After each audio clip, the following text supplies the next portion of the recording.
तर इथे घेतली आहेत मी जास्वंदाची फुलं, त्यानंतर कढीपत्ता आणि त्यानंतर इथे मेथी दाणे आणि त्यानंतर इथे आपलं पॅराशूट ऑइल आहे ते घेतलं आहे. एवढे 4 इन्ग्रेडियंट्स.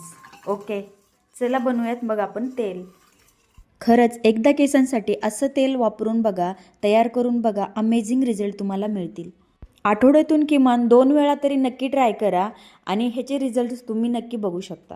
आपल्याला लो फ्लेमवरती छान असं कडकडीत उकळू द्यायचे, कारण की सगळ्यांचा अर्क त्याच्यामध्ये गेला पाहिजे आणि मग त्याचा आपल्याला रिझल्ट नक्कीच मिळतो. हे तेल एकदम थंड झाल्याच्या नंतर असं आपल्याला एका बाउलमध्ये मी ओतून घेतले आणि त्याच्यानंतर विटॅमिन ईच्या 2 कॅप्सूल्स मी त्याच्यामध्ये ॲड केल्यात, बघू शकता तुम्ही. त्यानंतर मग ॲप्लायही केलं. अशा रात्रभर केसांना मी तसंच ॲप्लाय करून ठेवलं.